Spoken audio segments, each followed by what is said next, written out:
para comenzar, me gustaría que me dijeran cómo han estado, ¿vale? Un poco como... no sé si Dana me habías dicho que algunos profesores no querían vacaciones o no sé si has estado trabajando en estas vacaciones, porque a mí me hubiera caído bien todavía seguir esta semana, ¿no? Sin clases. Y aunque por otro lado no he tenido vacaciones, básicamente pues he estado aquí con la rutina, ¿no? De la pandemia y con con otras cosas que he tenido que sacar de chamba. Yo sé que tú cambiaste, hasta donde yo me acuerdo, tú cambiaste de horario de trabajo, ¿no, Dana? Pero no sé si otros profesores tuviste que tomar clases en vacaciones. Sí, tuve que tomar clases con un maestro de historia, pero nos dijo que no iban a hacer como clases, nada más nos dijo como, pues vamos a seguir trabajando, checar sus dudas y a menos que se conecten todos, no vamos a dar un tema nuevo. Pero la primera semana sí me conecté, la segunda no me pude conectar porque tuve un problema con mi computadora y pues y no me conecté. Y ya ayer, el martes me conecté como una hora tarde porque se traba mi compu de repente, entonces se muere y pues estoy checando eso todavía. Vale. Ujú. Esperemos que no nos pase. Sí, Entonces, digamos que sí trabajaste en vacaciones, en clases. sí, pero pues no me dejaron nuevas lecturas, nada más fue como releer, entonces pues estuvo más tranquilo, aunque pues sí estuvo, bueno, no sé, yo sí estaba como a mis vacaciones, pero bueno. Sí, bueno. Ok, pues no hay vacaciones ahorita, ¿no? Ujú. O siempre es vacaciones, por otro lado, ¿no? Yo no sé Ujú. si Fernando quiera compartirnos algo que si trabajó en vacaciones o no. No sé, Fernando. O digo, no tienes por qué hablar tampoco, ¿vale? Porque Fernando es, eh, digamos, ha sido mi ayudante por algunas clases, en algunas veces, igual que Jessica, ¿no? Y somos colegas en un seminario, ¿no? Se llama Tecnologías Filosóficas, que ya les he hablado aquí. Y no sé, digo, quiso entrar ahora, entonces le di acceso, ¿vale? Pero no sé si quieras comentar algo, Fernando, ¿no? Sí, bueno, gracias un poquito por la presentación y bueno, pues, digamos el ritmo de trabajo en la facultad pues sí ha sido constante, independientemente de las materias que todavía tengo que acreditar. Sí he notado que hay un desgaste general por parte de los profesores. Creo que todavía no encuentran una serie de dinámicas que les permita llevar las clases en línea, entonces sí les resulta muy tedioso y muy desgastante. Entonces, al menos con los profesores con los que yo estoy tomando clase, sí optaron por tomar las vacaciones y de hecho yo empiezo a tomar clases ya hasta la semana que viene y pues bueno, un poquito fuera de la carga de trabajo que tengo en otros proyectos académicos, dado que yo me incorporé al semestre ya casi un mes después, dado que no tenía internet, pues ahorita estas semanas me han servido como para ponerme un poquito al corriente. Igual, a mí me hubiera gustado que todavía nos hubieran dado 1 o 2 semanas más de vacaciones, pero es al menos satisfactorio tener un poco de tiempo libre para poder ponerse al corriente con algunas cosas. Sí está complicado, ¿no?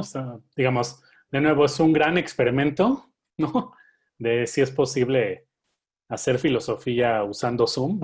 Voy a reducirlo a Zoom, pero bueno, sí podemos eh, enseñar filosofía usando metodologías que no son las presenciales y no son las de la facultad, las del edificio. Esto es muy relevante, ¿no? Y entonces sí creo que, como dice un poco Fernando, que hay desgaste, ¿no? Que los profesores no saben, digamos, en qué momento hubo tiempo de que la institución nos educara para esto. Vamos, ha habido un gran problema, ¿vale? Que lo hemos platicado aquí ya, ya varias veces, ¿no? Y esto creo que es importante, ¿vale? Pero digo, todavía están a salvo y entonces seguimos vivos y, ¿no? No nos ha matado un bicho, ¿vale? Entonces, si quieren, comenzamos. ¿no? Con la clase tal cual.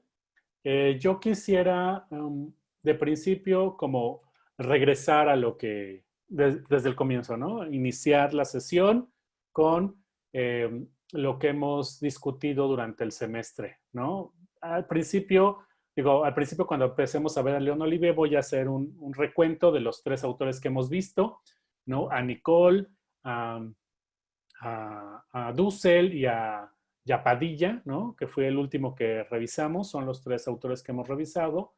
El de Padilla es un texto muy interesante, ¿no? Bastante innovador, pero el de, si ustedes se fijan, el de que vamos a leer, el de León Olivier, también tiene otra perspectiva, ¿no?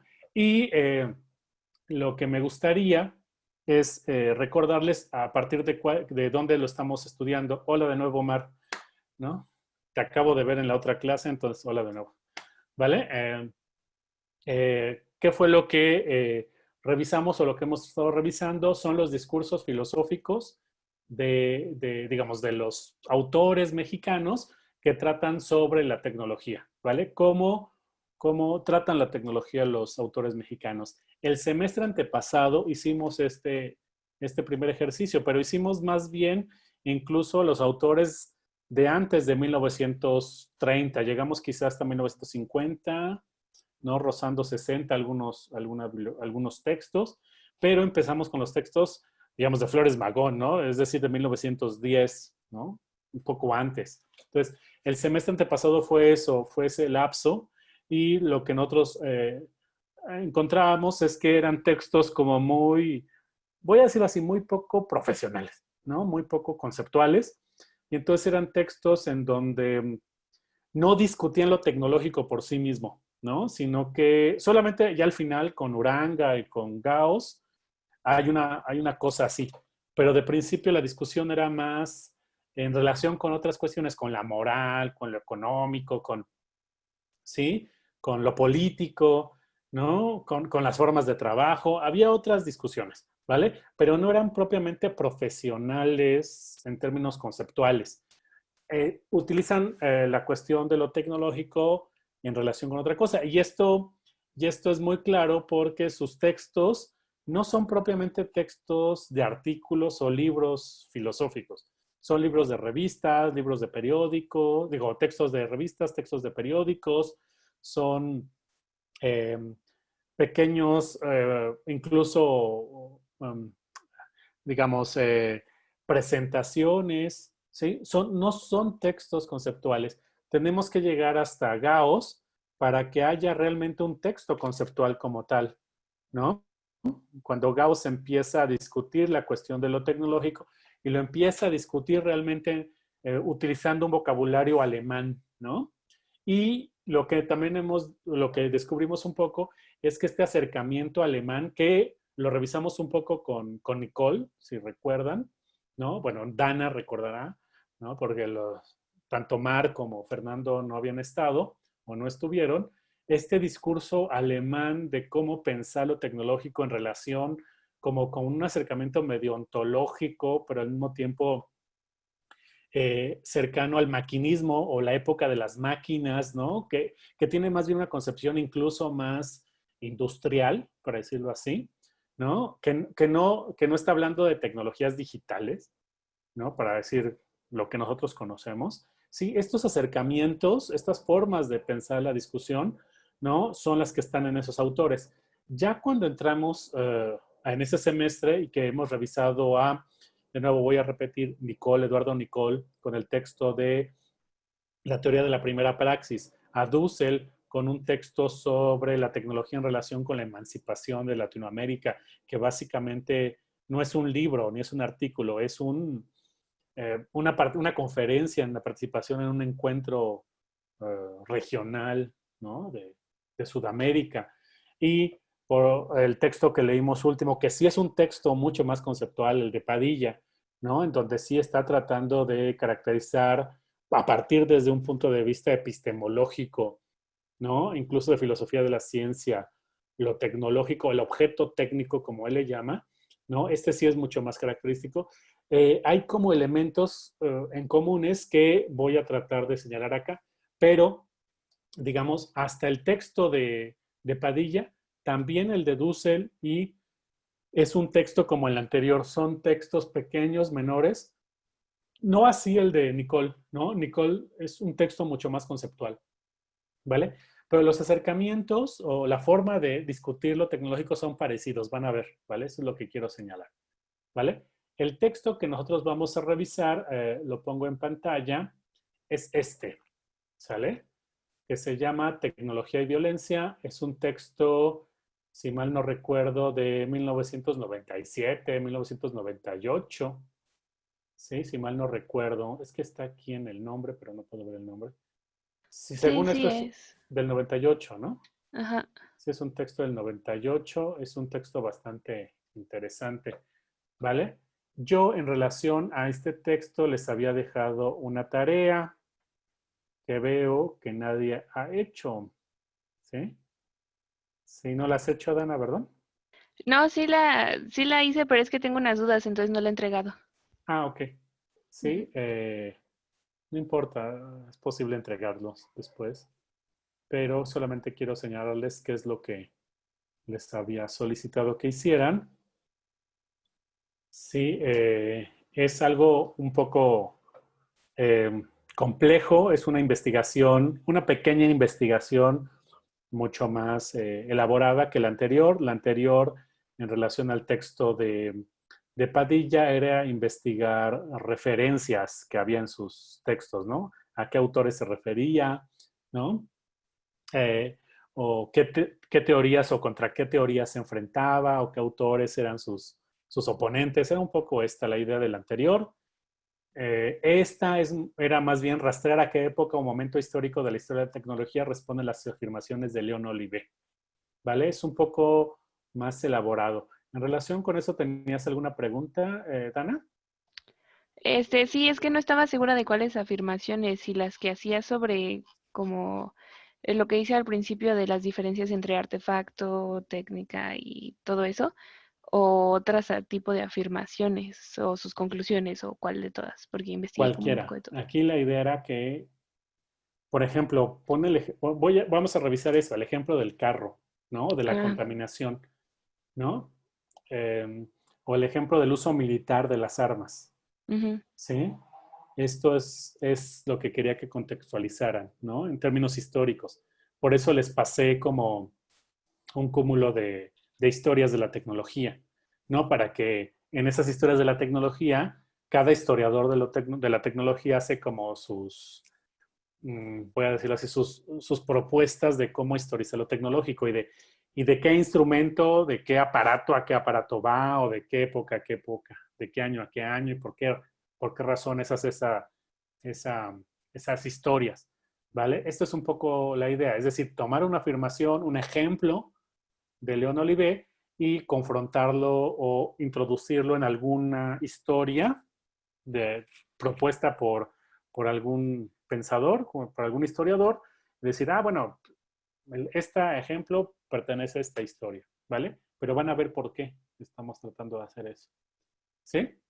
Ah, ok, sí. Es que yo traté de ingresar también a los libros que nos pusiste, pero me mandaba directamente a Google. Entonces, como no podía ver todo el libro, pues traté de buscarlos en PDF y fue mucho problema encontrarlos y mejor agarré otro que tenía. No importa, o sea, Ujú, cualquier historia de la tecnología vale. ujú. Y, ok, lo que les pasé yo fue una colección de Sotero. En la colección de Sotero solamente aparecen las referencias, no aparecen los libros necesariamente, no aparecen los archivos de los libros. Entonces, de alguna manera era como, pues que sepan que hay historias de la tecnología y que ustedes investiguen dónde está ese documento. Que sí es posible encontrarlos, ¿eh? En PDF o en un archivo digital. Ujú. No, sí encontré uno, creo, pero después entré en ansiedad y dije voy a agarrar el que ya tengo.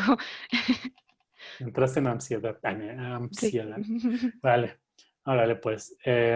Vale, no sé si queda claro. O sea, por supuesto, puedes entregar las cuestiones, la tarea después. No hay problema. ¿Vale?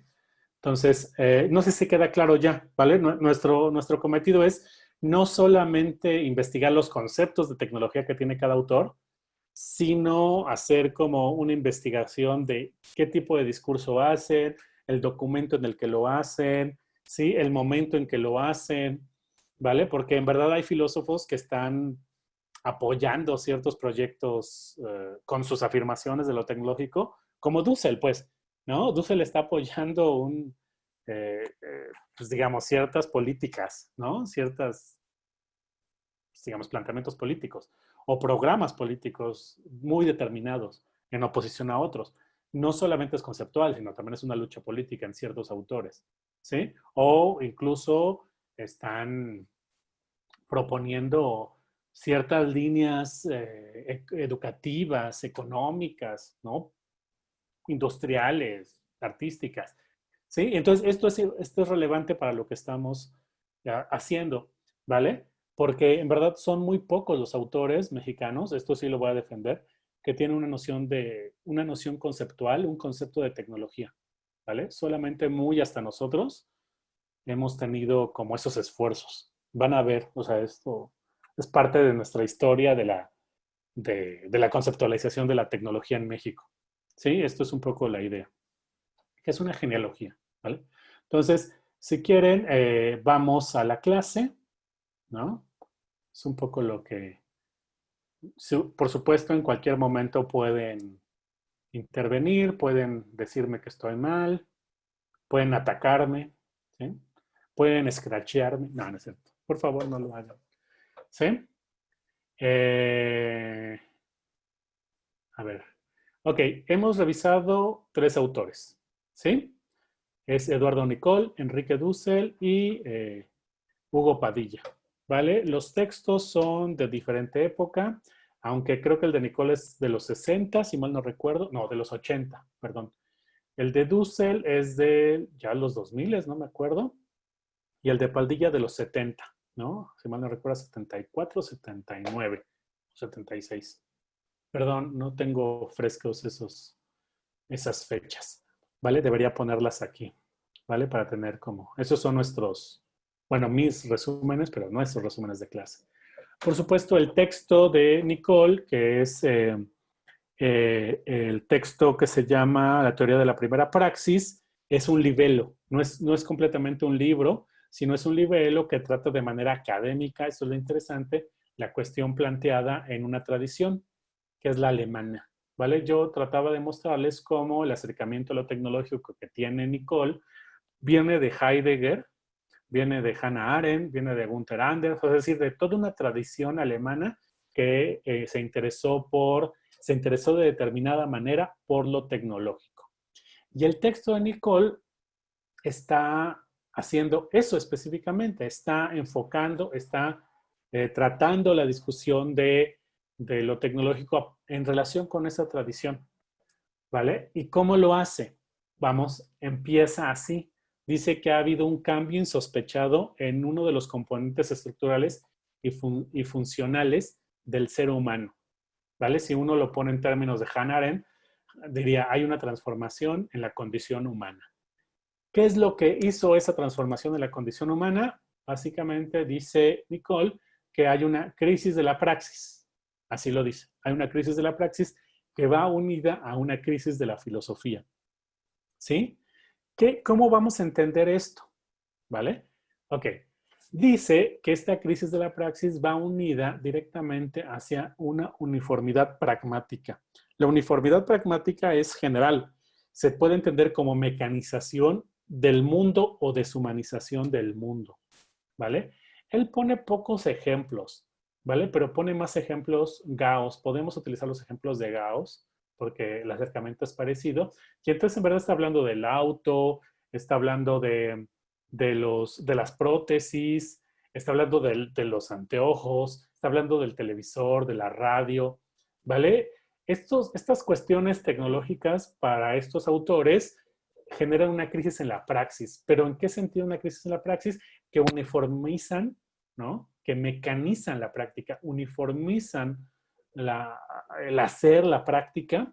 Es decir, están suponiendo que antes había una diversidad de las prácticas y de los sentidos de las prácticas, pero que lo tecnológico de alguna manera uniformiza Esa diferencia de las prácticas, por ejemplo, una cosa es, lo revisamos con Aristóteles, una cosa es la praxis y otra cosa es la apóyesis. La praxis es más moral, la apóyesis implica más la producción de un objeto, ¿sí? La tecnológico para Nicole uniformiza las prácticas, pero esto para él implica una crisis en las formas de hacer. La tecnología lo que está discutiendo, y por eso va unida a una crisis de la tecnología, la tecnología lo que produce, vuelvo a repetir, es una crisis del sentido de la práctica, ¿vale? Eso es muy heideggeriano, ¿vale? Es el sentido del hacer. Pero, ¿cuál es esa crisis? Es una mecanización. Otra forma de decirlo es deshumanización, lo dice Nicole, ¿vale? Así lo presenta Nicole. Y pasa por este problema, la uniformidad pragmática, la uniformización de los haceres, es que el medio se convierte en un fin. Y dice Nicole, lo decisivo en el proceso de la acción es justamente la agencia que decide. ¿Qué es esa agencia? ¿Vale? Es, digamos, el sentido del hacer. ¿Quién determina el sentido del hacer? Ok, para Nicole y para ese tipo de autores, por eso existe una mecanización. ¿Quién determina el sentido del hacer? La tecnología. O más bien, que el medio se convierte en un fin, que no hay una finalidad fuera de que el medio funcione. La tecnología hace que los medios funcionen per se, sin ningún otro sentido que el hecho de que se funcione a sí mismo. ¿Vale? Y no tiene una finalidad moral ni política, aunque, según Nicole, lo necesita. ¿Vale? Y entonces se mete con una caracterización de la ciencia, ¿vale? En donde la ciencia es una praxis de la praxis, un saber radical de la praxis. Pero ¿esto qué implica? Para Nicole, implica que la praxis no puede fundamentar nada y que toda praxis es parcial. Entonces, digamos, para decirlo más claramente, se necesita que exista una agencia que no sea técnica para determinar el funcionamiento de la praxis tecnológica. Entonces, lo que está tratando de hacer Nicole es una teoría de la segunda praxis, ¿sí? O está tratando de hacer o de determinar cuál sería el sentido en un mundo donde esté dominado por lo tecnológico. ¿Y cuál es el sentido de eso tecnológico? De alguna manera, su reflexión ya implica una nueva forma de la filosofía, ¿sí? Pero la idea es, en el fondo están estas dos cosas, que la praxis no puede fundamentar nada, no da fundamento de nada, sino que es un medio, ¿sí? Y que es, digamos, una repetición que no va a ningún lado. ¿Sí? Y por otro lado, que la praxis es parcial, ¿sí? Que no hay una praxis universal, que lo tecnológico no puede ser una praxis universal y como no es universal o general, no puede dar sentido a su mismo hacer. ¿Vale? Vamos, lo que está haciendo en este libelo, Nicole, está dando elementos para pensar lo tecnológico. Pero hay una cosa bastante interesante que van a aparecer también en Dussel y Padilla, ¿sí? La relación de lo tecnológico con la ciencia, ¿vale? Y siempre están pensando en la relación ciencia-tecnología. Y por otro lado, siempre están pensando que lo tecnológico es un medio de una u otra manera, ¿sí? Que tiene que haber una agencia, que tiene que haber algo externo que decida el sentido de los haceres, ¿sí? Que lo tecnológico no puede definir el sentido de nada, porque es un medio, ¿vale? Esto sería como algo que comparten los tres, ya van a ver, ¿sí? Si Nicole requiere una teoría, incluso ontológica, que determina el sentido de las prácticas, Dussel, por otro lado, va a pensar que es la política quien le tiene que dar el sentido a lo tecnológico. Y Padilla piensa que la epistemología le tiene que convertirse en una ontología de los objetos técnicos, ¿vale? Esto lo comparten los tres. Es una característica muy, muy del pensamiento mexicano, ¿sí? Quizá en algún momento lo discutamos, ¿vale? Dussel, por el texto de Dussel, por otro lado, es una conferencia en una cumbre de naciones sudamericanas. Si el texto de Nicole es un libelo, ¿no? Académico, el de Dussel es una conferencia. ¿no? Una conferencia que busca dar lineamientos conceptuales para políticas estatales sobre la tecnología, ¿sí? Entonces, y de nuevo, está relacionando la tecnología con la ciencia, pero lo va a tratar de imbricar en una relación con lo económico, ¿vale? Él dice, sí, la relación ciencia-tecnología ayuda a la producción económica, ¿vale? Y su propuesta es una propuesta regional, dice él. Vamos, se parece de cierta manera a este planteamiento de Nicole de que toda praxis es parcial, ¿sí? Entonces, digamos, hay la forma en cómo están pensando, la estructura del pensamiento, diría Deleuze, la imagen de pensamiento es muy cercana. Y, por otro lado, eh, la política tiene que determinar lo tecnológico, ¿vale? Entonces, ¿qué noción? Si Nicole no nos da ejemplos, muchos ejemplos de tecnologías, ¿sí? De aparatos incluso, ¿no? No solamente de aparatos, sino de técnicas. Dussel sí nos da ejemplos, pero el ejemplo que pone es la industria, ¿sí? O sea, es decir, él está pensando como buen marxista lo tecnológico en relación con la producción industrial, pero él cree que la producción industrial debe tener igual que Nicole, que tiene que tener una agencia, un agente que determine su sentido, ¿vale? Y este agente tiene que ser político. Es decir, la ciencia y tecnología sirve para la producción económica, pero lo que determina el sentido de estos dos elementos sería lo político, ¿vale? Entonces, y de alguna manera por eso está pensando la tecnología en relación con la liberación o la autonomía política, ¿vale? Entonces, él tiene una caracterización de la tecnología muy sencilla que remonta a lo técnico. Dice que la tecnología es un instrumento para transformar la realidad. Si ustedes leyeron el texto de Leon Olivet vuelve a repetir esta idea. Fíjense, es un instrumento para transformar la realidad, no es un instrumento para transformarnos a nosotros. ¿Sí? Fíjense, de nuevo, voy a tratar de hacer hincapié en esto. La noción de ciencia de Nicole como praxis de la praxis o saber radical de la praxis también implica que hay como el agente es externo a lo tecnológico. Es decir, que no hay agentes tecnológicos, para decirlo de otra manera. ¿Sí? O para decirlo de otra manera, que el humano, de alguna manera,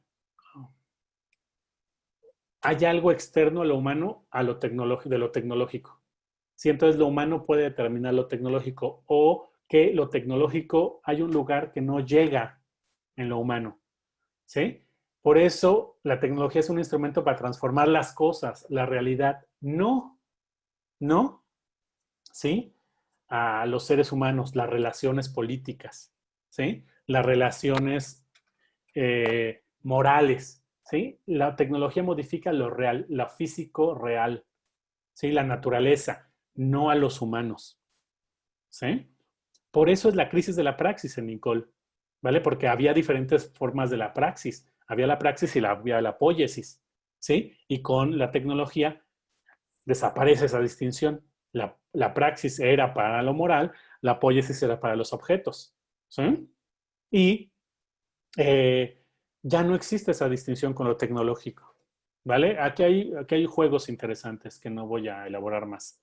Entonces, es un instrumento para Dussel para transformar la realidad y es un instrumento para la mejoría de la vida humana. Pero ¿en qué sentido la mejoría de la vida humana? Obviamente no en términos morales, sino en términos de comodidad, ¿vale? De mejoría económica, para decirlo de otra manera, de mejoría de las condiciones de reproducción de la vida. Sí, lo tecnológico no es un espacio de mejoramiento virtuoso, feliz, para hacer feliz a los hombres o a los seres humanos, ¿no? No es para que las mujeres tengan una vida plena, ¿no? Ya sea la felicidad o, ¿no? A la virtud. No, es de mejoría de las condiciones físicas de reproducción de la vida, ¿vale? Y luego dice, por otro lado, no poder concebirse diferente a la ciencia. Esto ya lo hemos dicho, ¿no? De nuevo, piensan a la ciencia, perdón, a la tecnología en relación a la ciencia. Por último, dice Dussel que es un medio que necesita una finalidad externa, ya sea política, ética o económica. Esto ya lo lo hemos planteado de otra manera. Por último, el texto de Padilla, sí, es un artículo de acercamiento conceptual, es mucho más interesante el de Padilla, ¿vale? De hecho, desde el momento en que él plantea la noción de objeto técnico, ¿sí?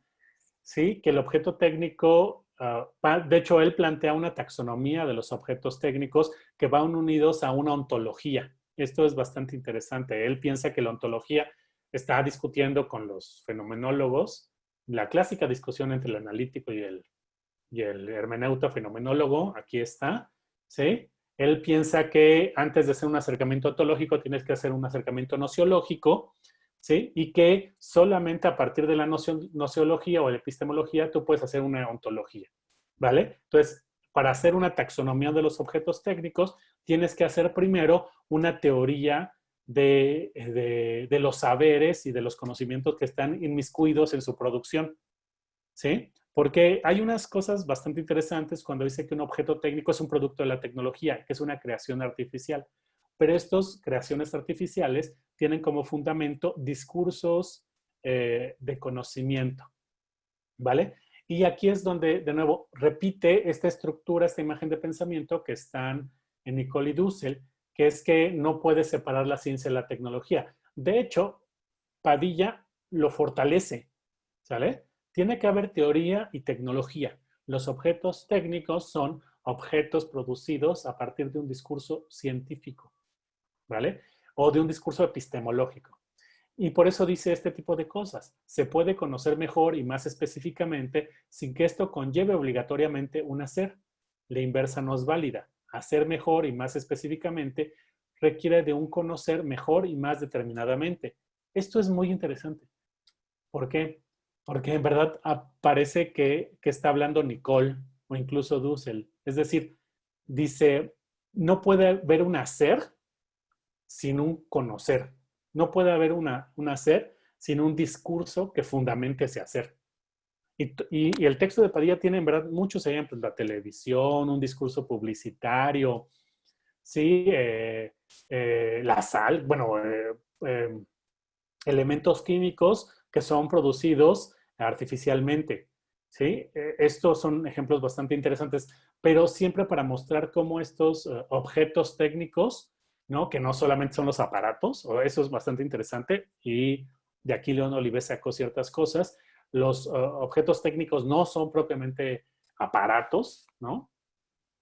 No son televisores, sino que son, digamos, el cúmulo de saberes que producen ese objeto. Por eso él propone un acercamiento transdisciplinario, ¿vale? Como ven, hasta aquí la discusión es bastante rica, hay muchos elementos, pero en verdad sí me gustaría como recalcar estos dos, tres cosas que tienen en común. Uno, no pueden pensar lo tecnológico fuera de sí mismo. O sea, perdón, no pueden pensar lo tecnológico en sí mismo. Tienen que pensar algo fuera de sí mismo, que es la ciencia, casi siempre, que va a determinar su sentido. Es decir, hay un agente externo que determina su sentido. Por otro lado, no pueden concebir que haya algo así como algunas feministas proponen, tecnología del género, ¿vale? O sea, que de alguna manera no solamente las feministas, por ejemplo, alguien como Foucault, como alguien como Simondon, piensa que las individuaciones, incluso los cuerpos, están construidos tecnológicamente, ¿no? Benjamin piensa que nuestras pasiones están construidas, nuestros gustos, nuestras pasiones, están construidos tecnológicamente, ¿vale? Ellos no creen eso, ¿vale? Más bien creen que de alguna manera lo tecnológico impacta sobre lo real, ¿no? Lo real físico, pero no sobre nosotros, ¿sí? Esto es una característica. Uno, la ciencia va unida, para la tecnología va unida a la ciencia. Dos, el, tiene que haber un sentido externo a lo tecnológico. Lo tecnológico tiene que aceptar, más bien está construido ahí como un medio de un fin, ¿sí? Que hay un sentido externo que lo determina, ya sea la moral, la política, la economía, la ciencia, ¿vale? Y por otro lado, es que la tecnología no nos modifica a nosotros, ¿sí? Hay algo externo en el ser humano o en algo, ¿no? Por ejemplo, si eres heideggeriano, el ser, ¿no? Que no es tecnológico, ¿no? Que está fuera de lo tecnológico, ¿no? hay un filósofo chino con el que estamos en discusión ahorita en el seminario. Discusión, bueno, acercamientos para luego discutir. Eh, Se llama Yu Q, ¿no? Él es bastante heideggeriano, ¿no? Y está bien, pues no hay problema.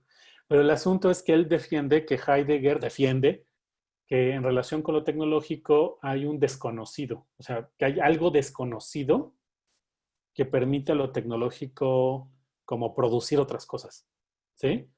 Uh, Hay autores, en verdad, como Simondon, que creen que no existe eso desconocido, que es una producción tecnológica en sí mismo, ¿sí? Esto es bastante característico en estos autores mexicanos, que ellos, de alguna manera, están pensando en lo humano, ¿vale? Siempre están pensando, si se fijan, esa es una característica también en ellos, lo tecnológico vinculado a lo humano, ¿sí? No están pensando lo tecnológico, ¿cómo decir? Están pensando como una antropología, para decirlo en términos de los postestructuralistas. Están confundiendo la ontología con la antropología, ¿sí? Y entonces, lo tecnológico siempre va vinculado, ¿sí? A lo humano, ¿no? O sea, no pueden pensar como, voy a decirlo así, como los cibernéticos, ¿sí? Procesos no antropológicos, no antropologizados o no en relación con el hombre, tecnológicos, ¿sí? Entonces, ahí tienen al menos 4 características, ¿no? Que comparten estos 3 autores independientemente que tengan posiciones diferentes, ¿sí? Políticas, pero también de pensamiento. Uno es un fenomenólogo, ontólogo, ¿no? Hermeneuta, ¿no? Nicole. Otro es un marxista, ¿sale? Dussel. Y por último, un analítico, epistemólogo muy fuerte de filosofía de la ciencia, que es Padilla, ¿sale? Comparten lo mismo, comparten esos mismos acercamientos radicales de lo tecnológico, ¿sí? Y en verdad son estos 3, 4 elementos que comparten, ¿vale? Ahora, no sé si quieren señalar algo, si tienen alguna pregunta, si quieren elaborar algo. También es interesante que ninguno de ellos habla del arte, por ejemplo, ¿no? Ninguno de ellos habla del arte. Pero por eso les tengo una sorpresa. La próxima semana tienen que leer un texto sobre bioarte, ¿no? Van a tener que leer un texto de bioarte de una colega, ¿sí? Que es María Antonia, ¿no? González Valerio, y habla de bioarte. Sí, ella ya hay otro acercamiento, ¿no? Y es interesante cómo está pensando ahí, ¿no? Lo tecnológico, ¿vale? No sé si quieren señalar algo aquí, ¿no? Ok, entonces, a ver, voy a decirlo así rápidamente. Los 3 autores están pensando lo tecnológico históricamente en términos de la industrialización, ¿vale? Están pensando una época de lo tecnológico o lo tecnológico en relación con cierta época. Y esta época es la industrialización o lo que se puede llamar la automatización o la época de las máquinas, que más o menos empieza por ahí del siglo XIX y termina por ahí de los 30, incluso los 60, ¿vale? Donde empieza a aparecer la tecnología que nosotros llamamos eh, más cercano, que es una tecnología, voy a decirlo así, cibernética, ¿vale? O informática o digital, como se les llama ahora. Ellos no están pensando en la tecnología en relación con lo digital. Incluso cuando Dussel está pensando los medios de comunicación, está pensando los medios de comunicación y las potencias tecnológicas en relación con la mecanización o la industrialización. ¿Sí, Fernando? Sí, yo lo que quisiera comentar con respecto a eso que habías mencionado acerca del enfoque que se le da que le han dado los filósofos al problema de lo tecnológico, y yo, bueno, me quiero adelantar un poquito porque no creo estar en las siguientes secciones, pero es interesante porque León Olive parece que constituye un ejercicio de pensamiento de tipo académico para pensar específicamente lo tecnológico. Claro, bajo ciertos matices, ¿no? Pero al menos si revisamos un poco su trayectoria académica, pues nos damos cuenta de que él consolidó un seminario muy fuerte, ¿no? Que fue el seminario, ahorita busco el nombre, el Seminario Sociedad de Conocimiento y Diversidad Cultural, y que al menos en él se sintetiza todos estos rasgos y características que has mencionado. Creo yo que el enfoque epistémico que se le da a la reflexión en relación a la tecnología tiene que ver con las formas de producción académica de la facultad. Es decir, de que el ejercicio filosófico que reflexiona sobre la cuestión de la tecnología está atravesado por las formas en las que nosotros nos hemos constituido de manera académica y que por eso el enfoque siempre privilegia más una cuestión ontológica o una cuestión epistémica, sobre todo si analizamos con qué otros grupos de investigación se vincularon todos estos pensadores. Y al menos, y un poquito, pues, igual adelantándome a León Olivé, la mención que hago sobre ese seminario Sociedad del Conocimiento y Diversidad Cultural también es para al menos dar cuenta de que hoy en día los acercamientos que hay acerca de lo tecnológico todavía está atravesado por esa perspectiva que trata de rescatar algo humano, ¿no? Y creo yo que eso puede explicar en gran medida por qué la perspectiva que hoy en día se tiene para pensar la cuestión de la tecnología siempre es una perspectiva apoyada por lo que se conoce como los estudios de ciencia, tecnología y sociedad, que al menos un exponente fuerte de todo eso podría ser Bruno Latour, ¿no? Nada más para hacer la mención. Y que ya, sí, esto lo contrastamos con todos los autores que, digamos, trabajaron de manera cercana con León Olivé, pues tenemos que ahí está Linares, Juliana González, y que inclusive pega con, digamos, autores un poquito más recientes como Miguel Zapata, ¿no? Pero que este punto que habías mencionado sobre de que hay una ausencia de un enfoque estético también ayuda a explicar en gran medida por qué todavía hay, digamos, cierta resistencia por querer afirmar de que lo tecnológico no modifica lo humano, cuando al menos ya en otros ejercicios artísticos durante los años 70 habían llevado a cabo esa discusión. Y bueno, hasta aquí cierro mi participación. Gracias, Fernando. Sí, hay unas, digamos, para hacer esas discusiones, vamos, lo que hizo Fernando fue introducir cierta historia de la discusión en la facultad.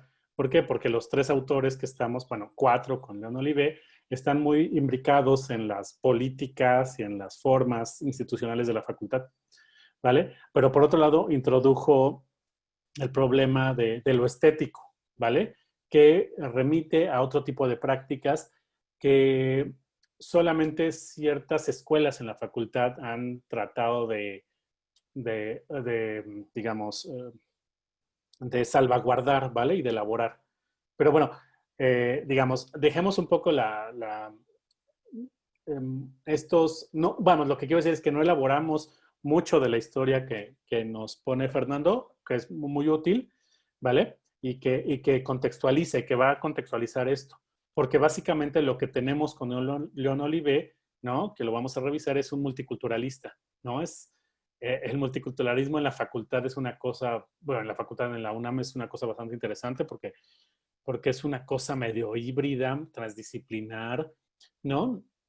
Que puede decirlo así, que está en medio como entre los hermeneutas y los analíticos, para decirlo, ¿sí? Que es una forma muy específica del pensamiento, ¿vale? Pero entremos para que vean cómo sigue, cómo León Olivé sigue utilizando esta imagen del pensamiento, ¿no? Que es relacionar la tecnología con la ciencia, eh, suponer que la tecnología necesita un agente externo, ¿vale? Que determine su sentido, ¿sí?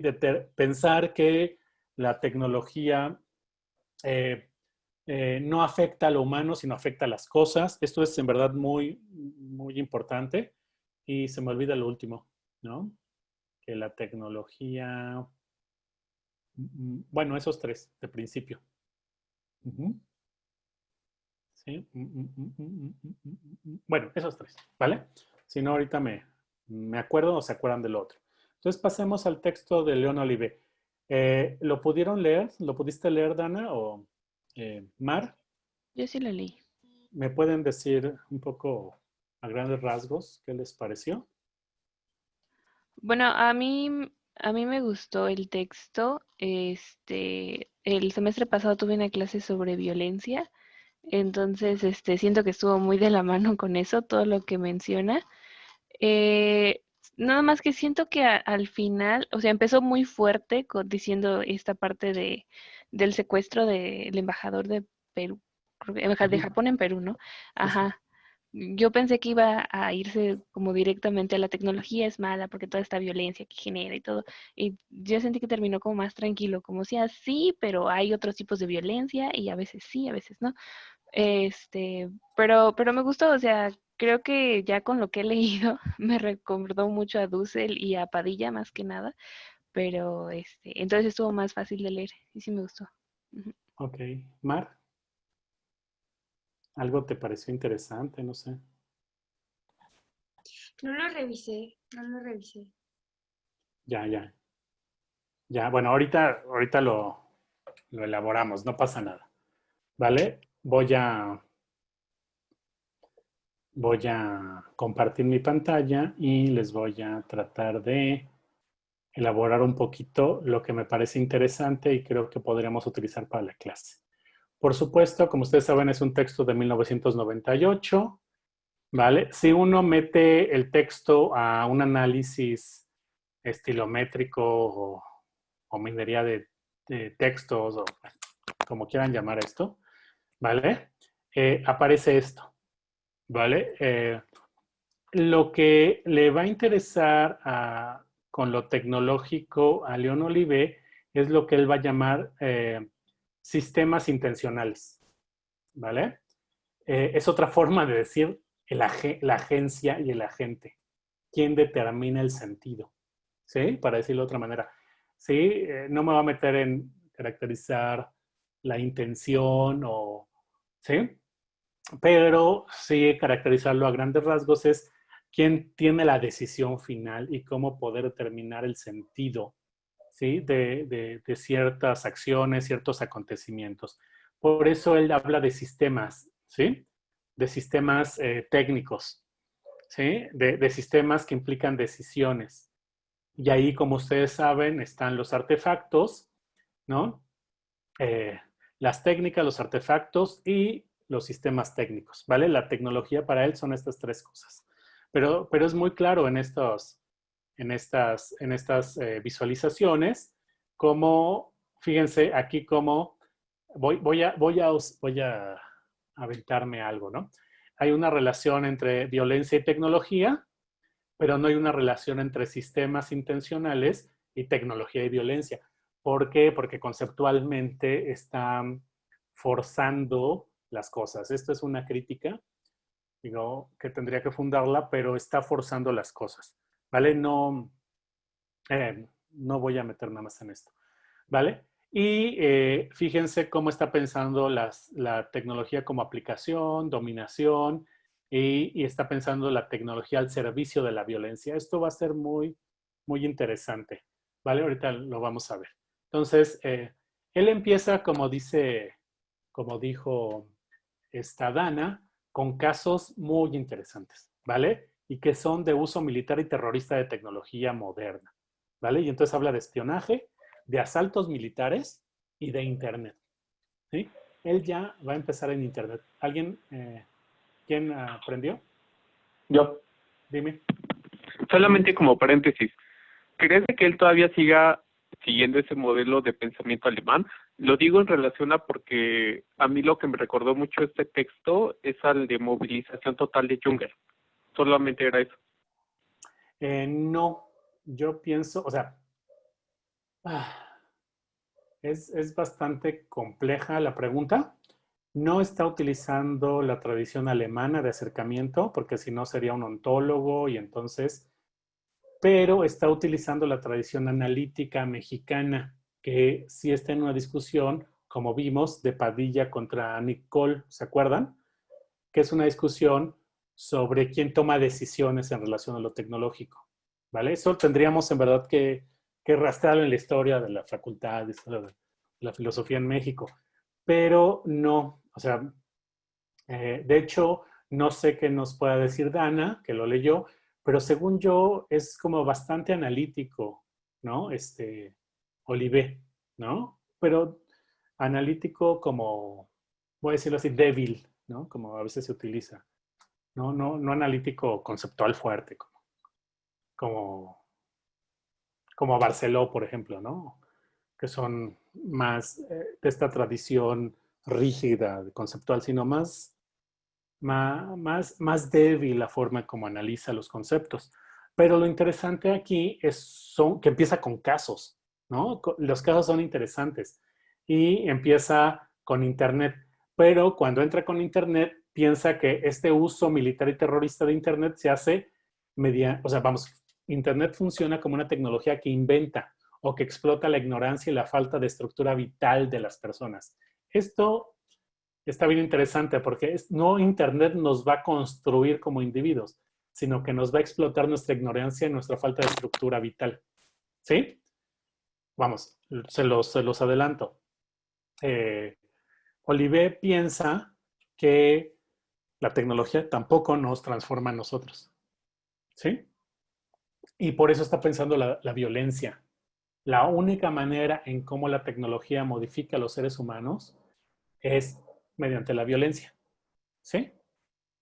Por eso su otro ejemplo, la espina bífida de bebés, producida a partir de desechos industriales. ¿Sí? Él cree que de alguna manera la tecnología moderna, solamente mediante la violencia, mediante accidentes, mediante la manipulación, nos puede transformar a nosotros. Solamente mediante violencia. No es que nos constituya a nosotros como seres humanos. Por eso él comienza con la discusión de la neutralidad de la tecnología, ¿vale? Que es un poco lo que decía Dana. Dice, como voy a repetir lo que dijo Dana, ¿no? Entra con estos ejemplos y dice, yo pensaba que iba a empezar con la tecnología es mala. Pues dice, no, ¿sí? Empieza a hacer, pues sí, digamos, como caracterizaciones en donde la discusión de fondo es si la neutralidad de la tecnología. Pero ¿cómo es que la tecnología puede transformar a los seres humanos? Solamente así, en el cuerpo, es decir, o matándolos o mutándonos, ¿sí? Pero mutándonos no como los X-Men, ¿vale? O bueno, también como los X-Men, pero como por violencia, ¿sí? Esto es interesante, ¿vale? Por eso es lo que les importa, porque solamente mediante violencia nos puede transformar y nos puede transformar de manera, voy a decirlo así, negativa, ¿sí? De hecho, los ejemplos, por ejemplo, el ejemplo de Gandhi y el ejemplo del suicidio son ejemplos políticos y morales. La tecnología se va a utilizar en términos positivos violentamente cuando tenga como principio la moral y la política. ¿Sí? Esto van a ver por qué. Porque sigue pensando que la tecnología tiene que tener un sentido externo, vamos, tiene que tener un agente externo que le dé sentido. La tecnología no puede constituir sentido por sí misma. Esa sería como la forma de decirlo. ¿Vale? Y lo que va a decir es esto, la tecnología no es un conjunto de aparatos, que son medios, aparatos y medios neutrales respecto de las finalidades. Esto es un avance bastante interesante, ¿vale? Desde mi punto de vista para pensar lo tecnológico. Sí, la tecnología no solamente son los aparatos y la tecnología no es neutral respecto a las finalidades. Fíjense lo que le está haciendo. Está incluyendo las finalidades al interior de la tecnología. ¿Sí? Está discutiendo con los pensadores anteriores. La tecnología tiene finalidades, pero ¿qué es lo tecnológico? Esto es lo interesante. ¿Sí? Y dice, personas y fines pertenecen a los sistemas tecnológicos. Y aquí es lo interesante. La tecnología no son aparatos, son sistemas intencionales. Y esta es la discusión fuerte. ¿Sí? Fíjense cómo para, para Padilla lo tecnológico era un objeto técnico. ¿Sí? Para Dussel la tecnología es la industria. Y para Nicole la tecnología es la praxis. ¿Sí? El hacer, ¿sí? El quehacer. ¿Sí? Aquí está refinando la discusión León Olivé. hay sistemas intencionales. No nos vamos a meter en qué es un sistema, pero la tecnología son sistemas intencionales que están constituidos por esto, técnicas, artefactos y él le llama sistemas técnicos. Ay, no lo puse aquí. Sistemas técnicos. ¿Vale? ¿Y qué son las técnicas? Son sistemas de habilidades y reglas que sirven para resolver problemas. Los artefactos son objetos concretos que se usan al aplicar técnicas y que suelen ser el resultado de las transformaciones de objetos concretos. Fíjense que es bien interesante esto. ¿Por qué? Porque piensa que un artefacto puede ser una piedra.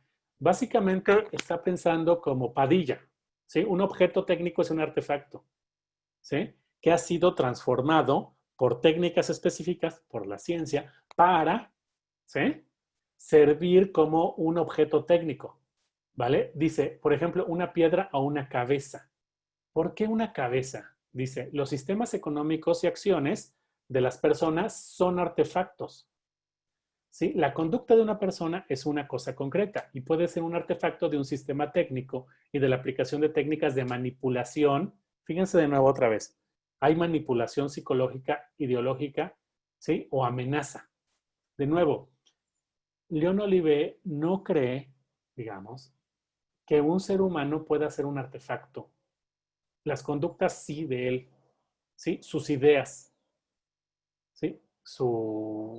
Las cosas que hace, pero no el individuo como tal, ¿vale? La conducta de la persona sí, y puede ser convertido en un artefacto mediante técnicas y siempre es por manipulación, ¿sí? Allá hay violencia, ¿vale? Por manipulación o explotación de la ignorancia y la falta de la estructuración vital.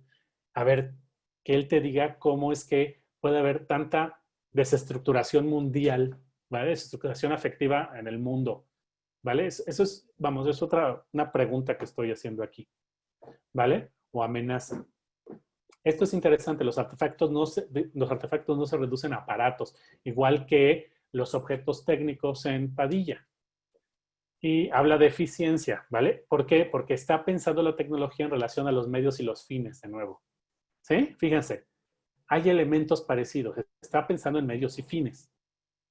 Y los sistemas técnicos, que lo voy a leer, son un conjunto de creencias, conocimientos y acciones intencionales orientadas hacia la transformación de objetos concretos cuyos resultados se consideran valiosos por quienes buscan producirlos. Son sistemas de acciones en donde los individuos que participan en ellos tienen intenciones al ejecutar acciones.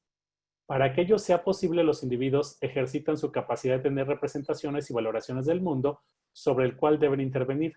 Los resultados forman parte del sistema técnicos, aparatos, sucesos o modificaciones de un sistema. Fíjense, esto es muy interesante. Si de algún momento el sistema técnico es más que un aparato, el sistema técnico no es tecnológico en sí, totalmente, ¿sí? Es un conjunto de creencias y conocimientos, ¿vale? Que están determinados por una finalidad externa a ellos. Los sistemas técnicos son estos medios para transformar los objetos o transformar lo real. Las finalidades son externas a estos sistemas técnicos, ¿vale? Fíjense de nuevo. Los resultados forman, ¿vale? Pero no forman completamente parte. Fíjense, la tecnología, igual que en Dussel, es creación humana para dominar, controlar y transformar objetos concretos, naturales o sociales. Y en este sentido es cuando empieza la discusión sobre la violencia. Dice que hay diferentes tipos de violencia. Una es intencional, otra es contra la voluntad, otra es con consentimiento y otra es no intencional. Y pone un ejemplo de tecnología no intencionalmente violenta y pone como ejemplo el automóvil con motor de gasolina, porque dice, al inventarse y aceptarse su uso generalizado, nadie tuvo la intención de echarnos a perder el aire que respiramos en la Ciudad de México. Pues la deteriorada situación atmosférica en el Valle de México es un artefacto. Fíjense que es un artefacto, la deteriorada situación atmosférica, ¿vale? Vamos, la situación atmosférica de la Ciudad de México sí es un artefacto, pero por ejemplo, puede ser un artefacto nuestra conducta, pero nosotros no. Y es el resultado de un sistema técnico que tal vez nadie, al diseñarlo y operarlo, lo pensó para obtener fines violentos. Y plantea esto, al servicio de la violencia. Esto es muy interesante porque está pensando, fíjense, el agente pone al servicio los objetos técnicos para la violencia. ¿Quién es el verdadero violento? El agente, ¿sí? Pero la finalidad se queda en el sistema técnico. Por ejemplo, uno podría preguntar, ok, ¿el terrorismo es un sistema técnico? Sí, podría ser, ¿vale? Pero el terrorismo en sí, ¿cuál es la finalidad del terrorismo? Eso es lo que está pasando aquí. Si ustedes se fijan, en Classroom les puse una caricatura de Masha y el oso, ¿no? Que se llama A su servicio. Y es por esta idea o esta imagen de que lo tecnológico tiene que estar al servicio de otra cosa, ¿sí? Que es su agente. En la tradición griega hay textos de de Jean-Pierre Vernant, donde muestra o trata de mostrar que para los griegos lo técnico siempre estaba sometido a lo político. Y entonces lo técnico se está pensando como en relación a un usuario, ¿sí? Un usuario que pone a su servicio los objetos. Solamente el hombre libre para un griego es aquel que puede hacer uso de las cosas, ¿sí? Que puede poner a su servicio las cosas, ¿sí? Entonces aquí, voy a decirlo así, Leon Olive está utilizando este mismo pensamiento, ¿vale? Los sistemas técnicos son sistemas que están puestos al servicio de finalidades mayores, ¿vale? En este sentido, hay violencias justificables moralmente, ¿sí? De nuevo, como el suicidio, no puede decir que es una violencia, ¿sí? Injustificada, sino que de alguna manera puedes justificarla moralmente. Hay un discurso sobre esto, ¿sí? Hay una determinación de las consecuencias. Los resultados finales de una innovación dependen de muchos factores que no son predecibles. Esto es bastante interesante. ¿Por qué? Porque va a introducir una discusión moral aquí y política. ¿Quién va a tomar, voy a decirlo así, quién va a tomar decisiones sobre los resultados no queridos de lo tecnológico, de los sistemas técnicos? ¿Sí? Y entonces, si se fijan, hay una decisión externa que tiene que ser, y luego aquí se pone muy, muy ilustrado, dice que tiene que haber una evaluación de aplicación, ¿sí? Que sean vías de acción y discusión que son las más racionales de tomar, y que el público tiene que decidir, y que este público se tiene que enseñar y tiene que tener conocimiento para tomar mejores decisiones. Si se fijan, lo que está haciendo es que la tecnología entendida como sistemas técnicos tiene que ser sometida a una discusión externa, tanto política moral, del conjunto de lo humano, ¿vale? Esperen, déjenme prender la luz, ¿vale? Porque ya me estoy... Espérenme.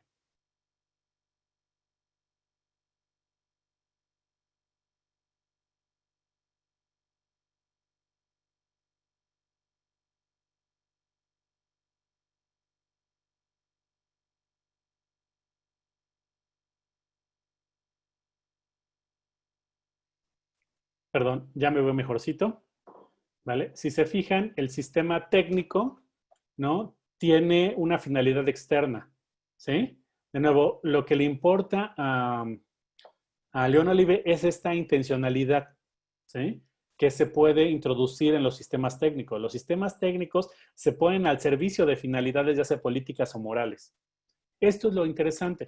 Pero si se fijan, de nuevo, no hay forma en que un sistema técnico sea comparado a un sistema biológico o algo. Vale, si de alguna manera una roca puede entrar a un sistema técnico, esto es por la finalidad, ¿sí? Que la gente le da a la piedra, ¿sí? O a la creencia. Cómo se manipulan las creencias para poder violentar a los otros o para poder lograr ciertas cosas, ¿vale? Cierta idea de la enajenación, ¿vale? Siempre que discutimos lo tecnológico, aparece la idea de enajenación, como que lo tecnológico de alguna manera nos enajena, en sentido amplio, ¿eh?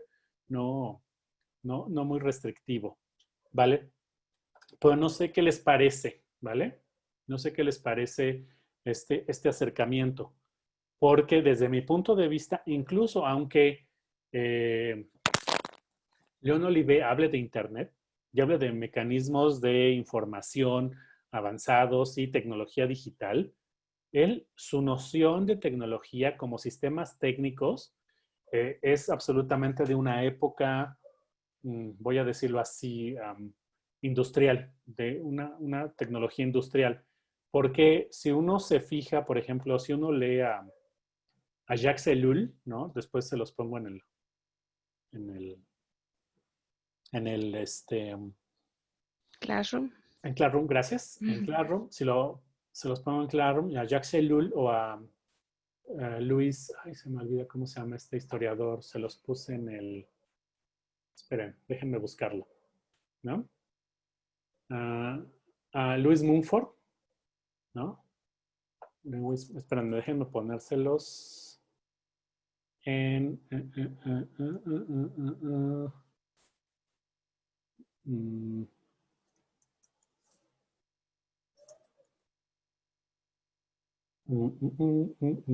Voy a ponerles Wikipedia, ¿vale? Que es un mecanismo de gestión de nuestras referencias.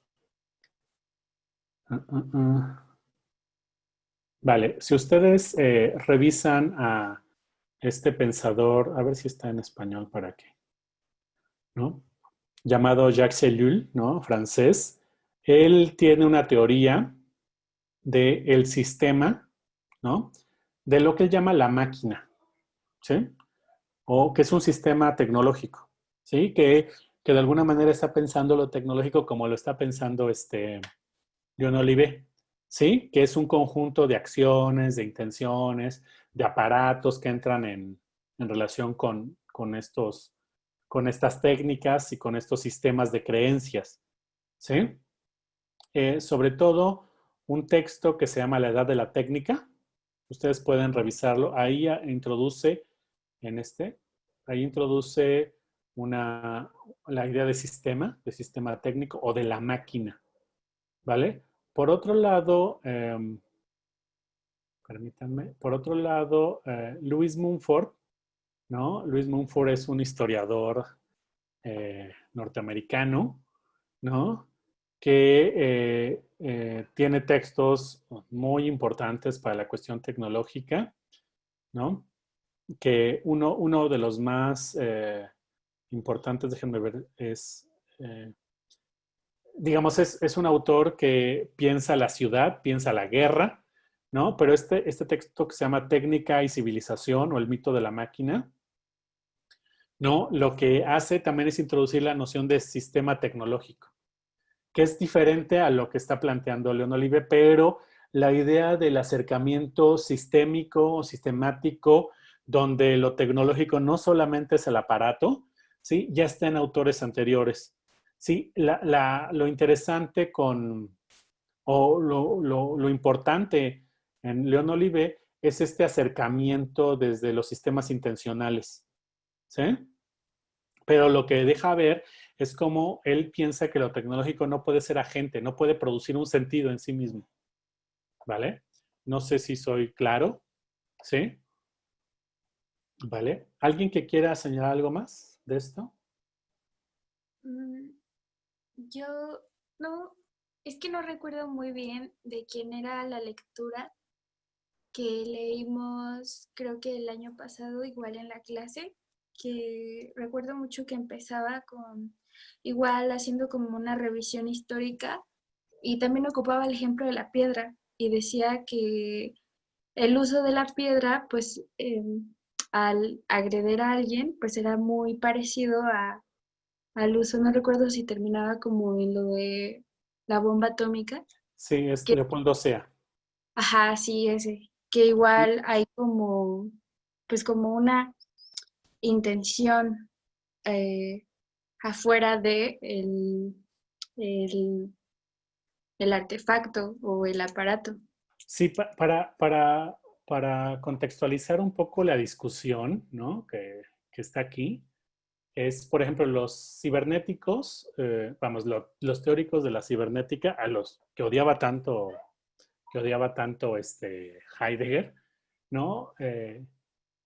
Discutieron un texto que conoce bien Fernando, que se llama el de teleología, ¿no? Comportamiento y teleología de Rosenbluth y Wiener.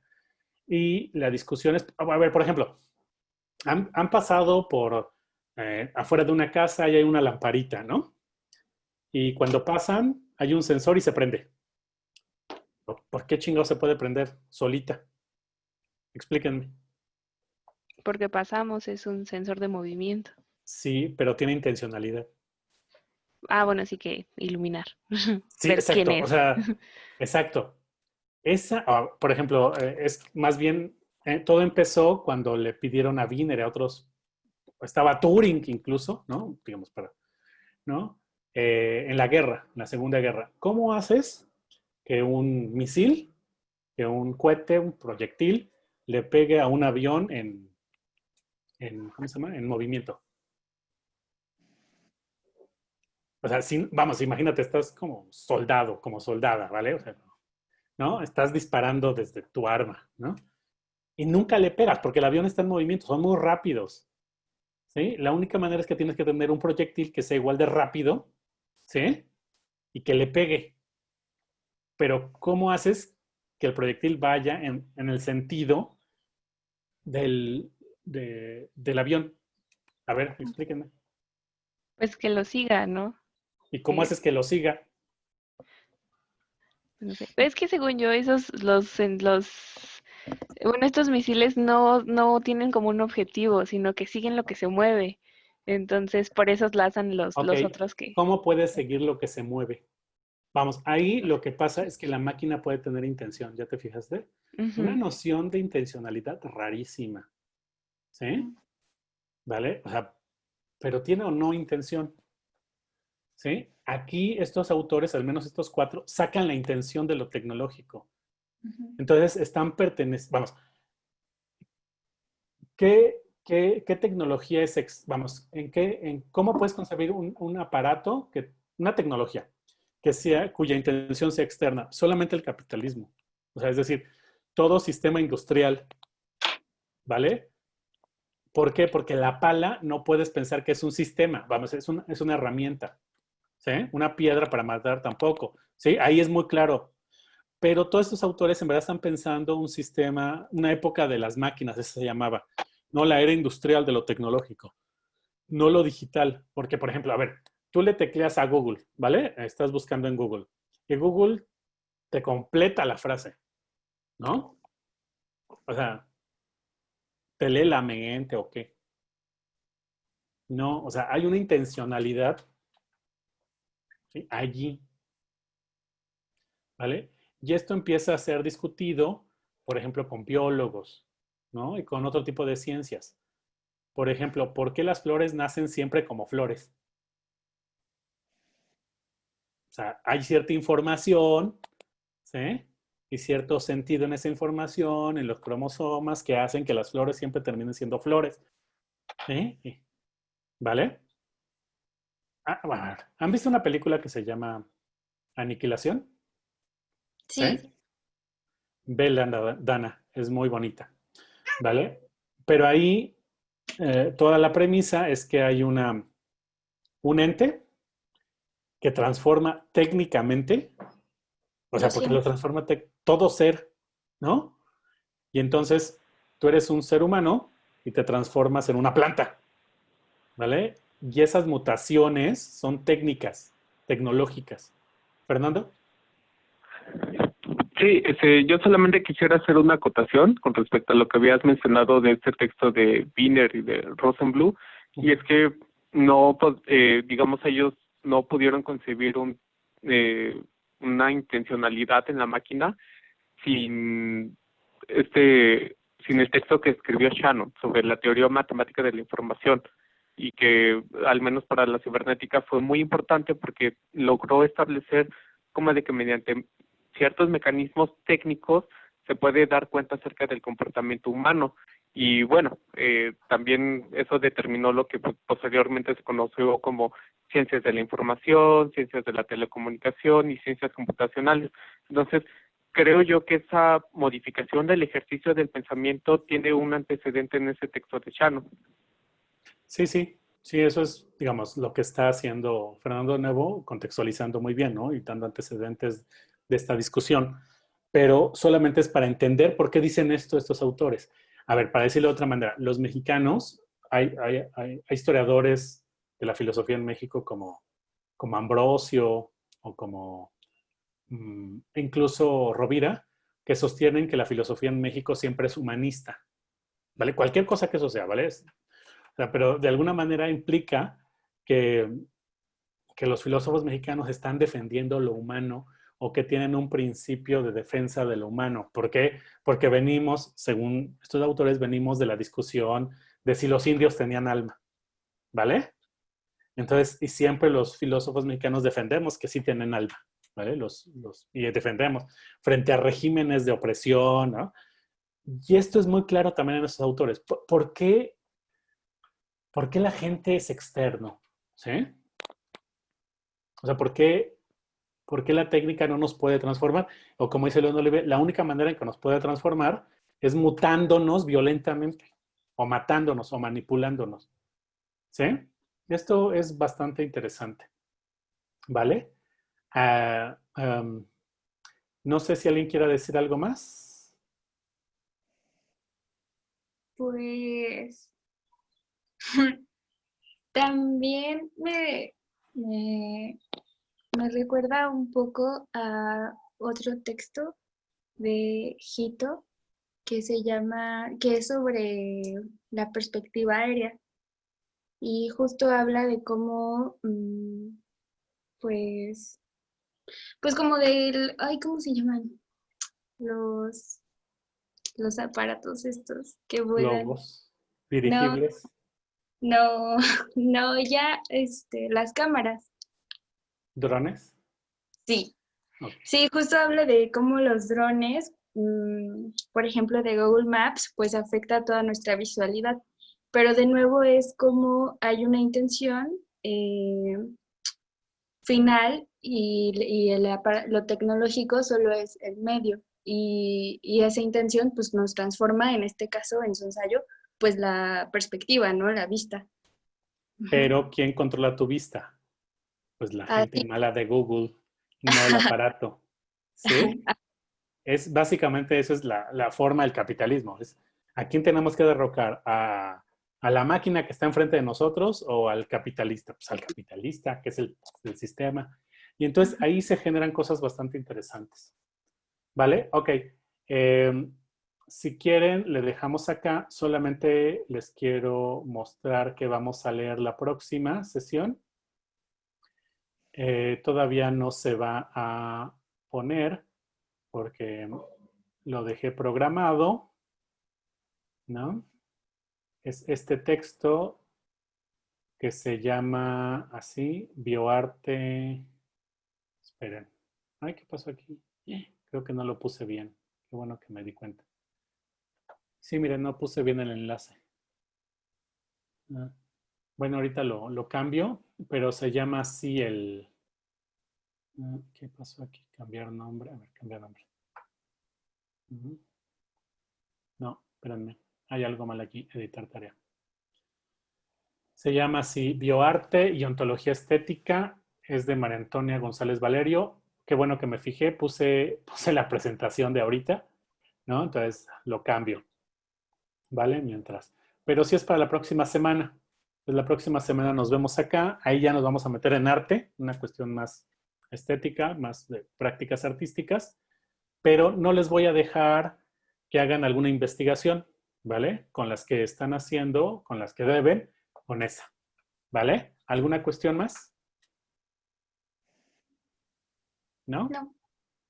Bueno, yo ya estoy cansado después de 3 horas y media hablando, ¿vale? Sí. Entonces nos vemos la próxima semana. Gracias, Fernando, por estar acá.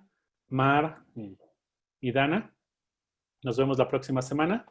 Sí, ¿Sí? Vale. Está bien, gracias. Nos vemos. Yo Suerte. Adiós. igual.